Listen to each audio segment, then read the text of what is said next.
So cluster headache is a rare and highly debilitating disorder which affects 1 in 1,000 patients.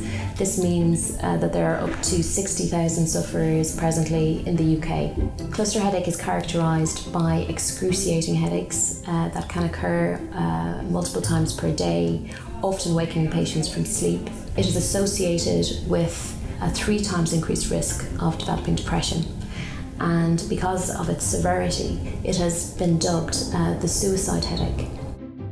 So Russell, tell me about a typical headache for you. Sure, a typical headache for me would be morning headaches, so 6 o'clock every morning, and the attacks can last up to 3 hours, in which case if they're severe enough then I'll inject for them.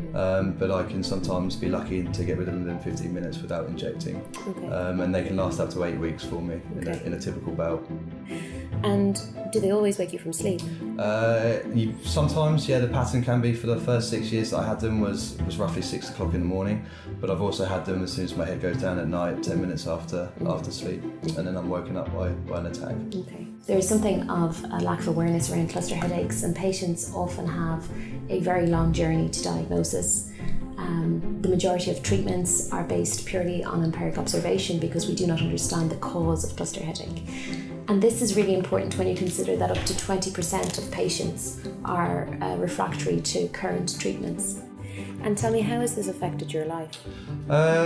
Myself, I'm quite lucky to a degree that I'm episodic, so I can still barely live a normal life, which is quite good. But the biggest factor for me is work, is trying to let people know that while you're asleep at night, that you're not safe and sound in bed. You're going through the pain, and it's trying to let the people know who you're working for that can actually understand what you're going through. So hopefully, as part of this study, we will identify the genes involved in cluster headache, and this in turn will provide us with unprecedented information about what causes cluster headache.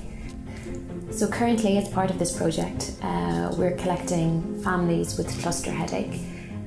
There is a significant amount of literature that suggests that cluster headache is possibly genetic and inherited in families. So Russell, you've brought your father Nigel in today because your story is quite interesting in that your father also suffers from cluster headache.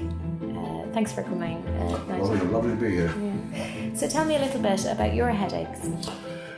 Didn't start till I was 55. Woke up one night and a searing pain in my eye. Did the usual round, hospital, doctors, and said, yeah, that's what I have is cluster headaches. And describe to me what a typical headache feels like for you. Someone getting a red hot poker and sticking it in your eye it's a horrible pain. It's one of the worst pains I've ever experienced.